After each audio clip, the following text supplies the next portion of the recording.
Dividimos a investigação em dois momentos distintos e cada momento nós colhemos as declarações, as versões dos policiais e confrontando essas versões com aquilo que foi concluído pela perícia e por testemunhas.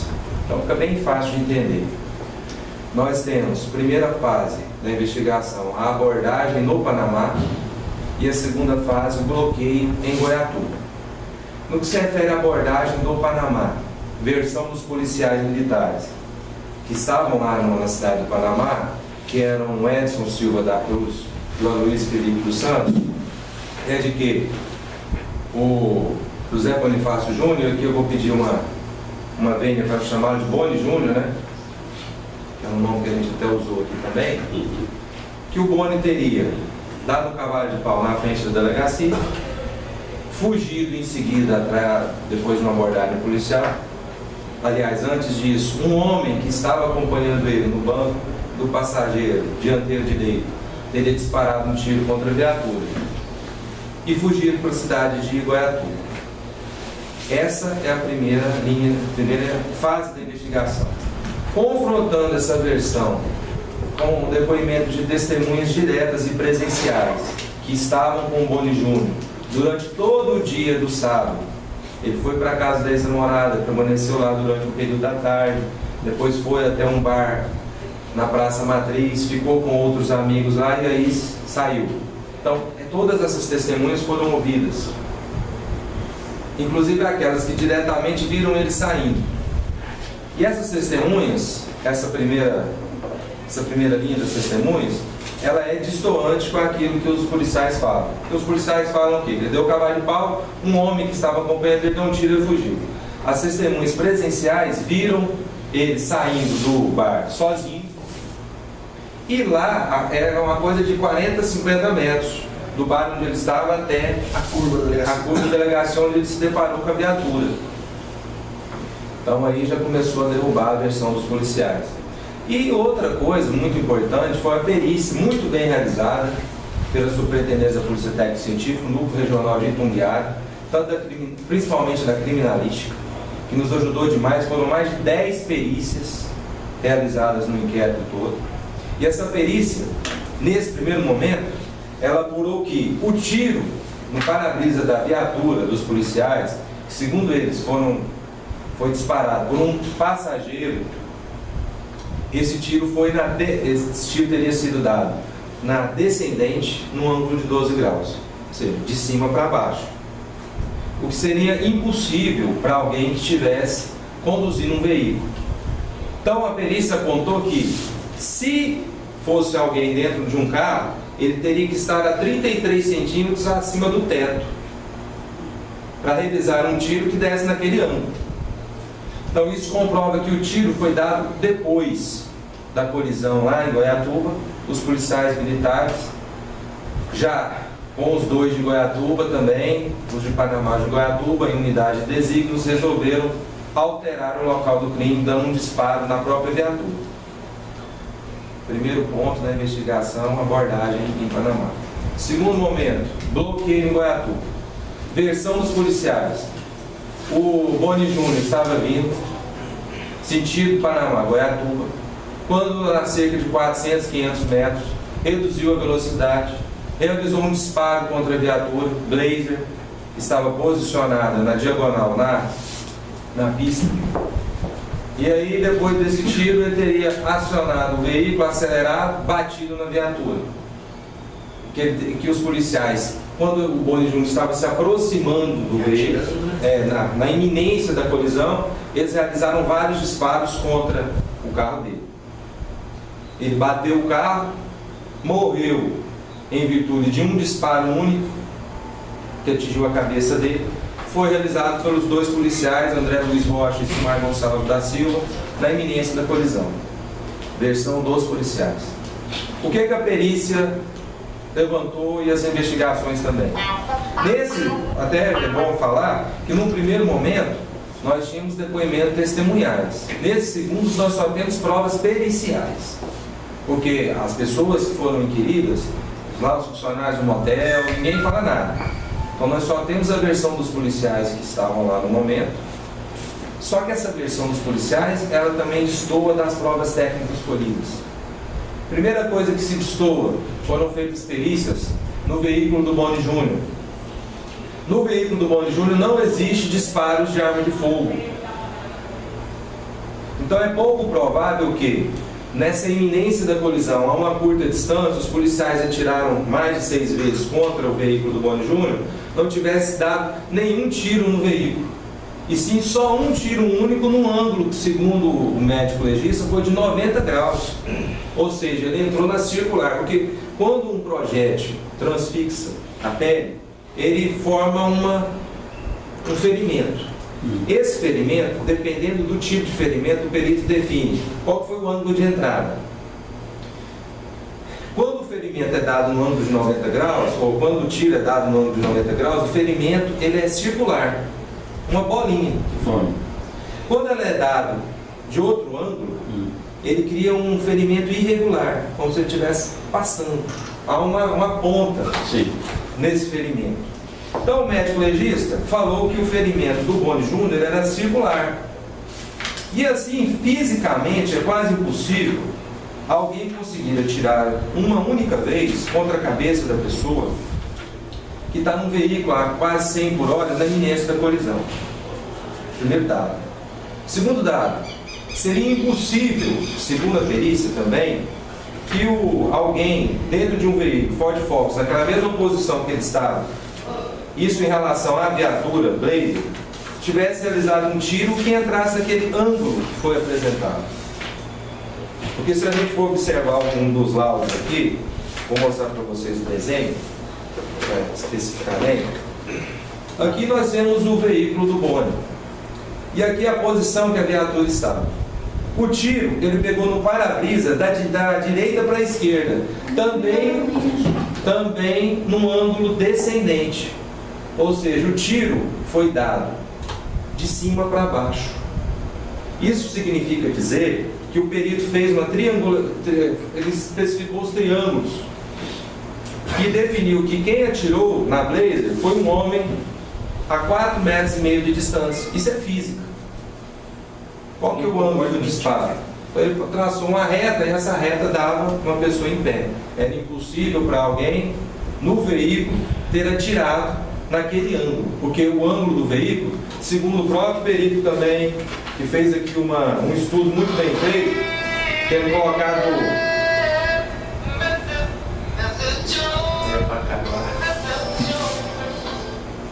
colocado inclusive uma pessoa no mesmo veículo.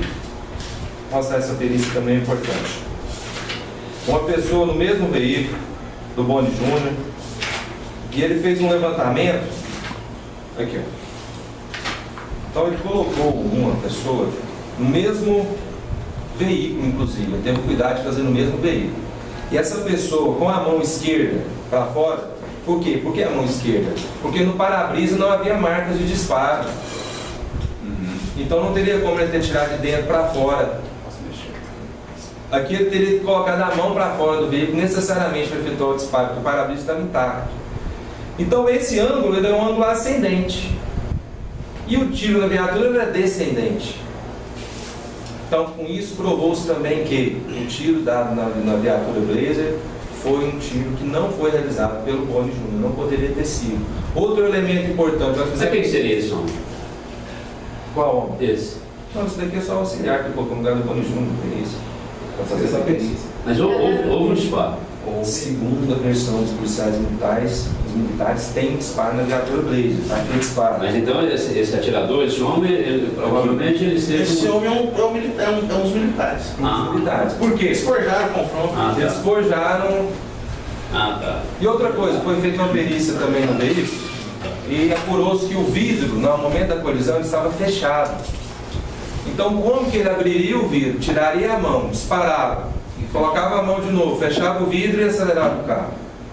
Outro elemento criminalístico importante, a perícia definiu que a arma do crime, o local onde a arma do crime foi encontrada, é incompatível com a dinâmica do evento. Por que é incompatível com a dinâmica do evento? Porque a arma foi colocada em pé, no console central do veículo, próximo às pernas da vítima. Depois do impacto, a arma não poderia estar naquela posição. Um cara que está atirando com a mão, com a mão esquerda. Como que ele vai bater, atirar, guardar? Entendi. Então isso indicaria que a arma do crime foi plantada. Então nós chegamos a duas conclusões. O tiro dado na viatura para em Panamá não poderia ter sido dado pelo Boni Júnior. O tiro dado lá no local do bloqueio também não teria sido feito por ele. A arma foi plantada no local do crime. É lógico que necessariamente os 4 policiais militares envolvidos participaram do crime de fraude processual. É quando você inova o local do crime. Porque os outros 2 já tinham chegado no momento com a outra viatura de Panamá. No que se refere aos tiros, ao tiro, inclusive, que vitimou o Boni Júnior. Por conta dessa situação também de física que nós estamos explicando, seria praticamente impossível alguém realizar aquele disparo único naquela angulação, considerando a velocidade que ele vinha. Nós chegamos à conclusão que o que aconteceu foi, depois da colisão do veículo, os policiais militares André Luiz Rocha e Silmar Gonçalves da Silva resolveram matar Boni Júnior e deram um tiro na cabeça dele. Até isso também corrobora a perícia, que ele foi realizado o tiro na face esquerda, no crânio esquerdo, justamente facilitando quem se aproximava do veículo do lado do motorista. É outro dado criminalístico também. Então, por conta disso tudo, e tem outras situações da justiça, foram feitas, como eu disse, mais de 10 perícias. Doutor, só o tiro, o confronto seria frente a frente, os policiais com o Boni Júnior, e o tiro veio lateralmente. Vamos considerar que aqui o Boni Júnior está vindo pela geral. A Blazer estava estacionada na transversal. O tiro só poderia ter sido dado nesse ângulo. E os policiais também, praticamente de frente com ele, né? De frente com ele. Então, para os policiais terem atingido ele na iminência da colisão, ele a 100 km por hora, eles tinham que ter tirado aqui, nesse ângulo exato de 90 graus. O que é fisicamente muito difícil. Então, por conta disso, foram indiciados os policiais André Luiz Rocha e Silmar Gonçalves da Silva por homicídio qualificado e fraude processual, e os policiais civis Edson Silva, os policiais militares Edson Silva da Cruz e Luiz Felipe dos Santos por crime de fraude processual. Essas são as conclusões que nós chegamos depois de todas as diligências E feitas. só esses 4 policiais que participaram da ocorrência? Ou tinha outros? Só os 4. Só os 4. Então todos eles têm envolvimento de alguma forma. O Kleber vai ficar de fora do jogo? O Kleber foi considerado vítima. Até o momento que o Kleber está em pé e consciente, nada aconteceu. Por que nada aconteceu? Porque não teve a suposta batida, não teve o suposto confronto. Depois que houve a batida, o Kleber foi lançado longe. Perdeu a consciência e se machucou. Que crime ele participou? Tudo aconteceu com ele desacordado. Isso é óbvio. Isso não precisa nem prova. Para que haja o crime tem que haver um dolo específico. Ele, até o momento que ele estava no bloqueio, participando do bloqueio, ele estava numa atividade legal. Estava cumprindo com o dever dele. A partir do momento que o Boni bateu o carro, ele foi lançado longe. Quase morreu, de passagem. Que crime responderia? Outro dado importante é que a perícia também concluiu que, inclusive isso consta expressamente nos laudos periciais, que o Boni Júnior deliberadamente acelerou o carro contra a viatura. Porque ele bateu. Porque ele bateu. Isso porque a visibilidade local era boa, existiam as luzes do motel, era uma noite de lua cheia. Segundo os policiais, o giroflex estava ligado, mas mesmo que não estivesse, a conclusão da perícia, não havia marca de frenagem. Agora, em quais circunstâncias ele deliberadamente bateu o veículo, ele estava sendo perseguido. Né? Houve uma perseguição. Houve uma perseguição. Ele certo então, ou errado. talvez certo ou errado. Aí, inclusive, nós constamos no relatório isso também. Não sei se estava certo ou se estava errado. O que sabe-se é que deliberadamente ele bateu. Doutora, a Às polícia, vezes tentando uma passagem pelo bloqueio. Por medo, talvez, a gente não sabe. o que essa perícia quer dizer então é que não houve possibilidade, no que a perícia apura, que ele tenha batido sem ver a viatura. É isso? Os indícios apontam, segundo a perícia, que ele viu a viatura. Esses indiciados são todos no mesmo crime, no mesmo artigo, ou há diferenciação de um para o outro? Os dois policiais do grupamento de patrulhamento tático de Goiatuba, do GPT, eles serão indiciados pelo crime de homicídio qualificado e pela fraude processual. O homicídio qualificado porque só os dois atiraram contra o Boni.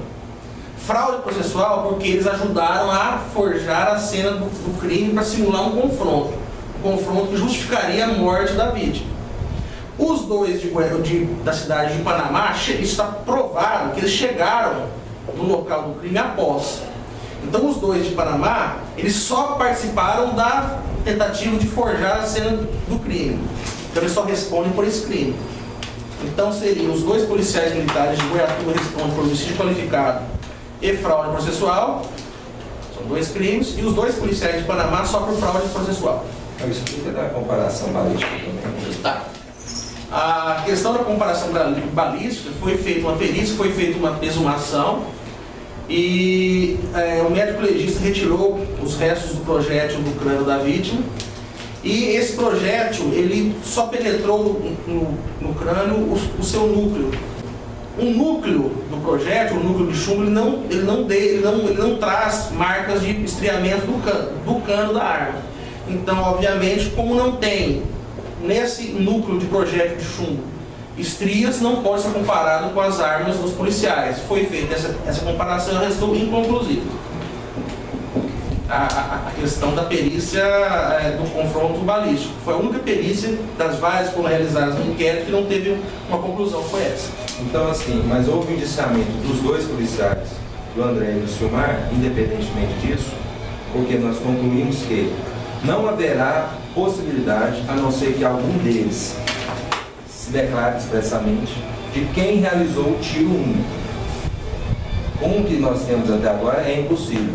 Agora, o que nós chegamos à conclusão é que, após a colisão, os dois, com unidade de desígnios, realizaram a execução da vítima.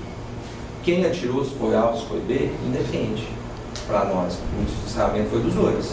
Porque resolver se ia atirar ou não foi uma decisão dos dois. E atirar em um homem desarmado, já está provado. Inclusive por isso por isso eles tiveram que criar essa situação de forjar o local do crime para quê? Para criar uma situação de confronto, que seria a justificativa para a morte, em tese. E como esse confronto não houve, esse inquérito vai ser enviado ainda essa semana para o Poder Judiciário. Na verdade, hoje, né? Hoje, né? Ainda hoje para o Poder Judiciário de Goiatuba.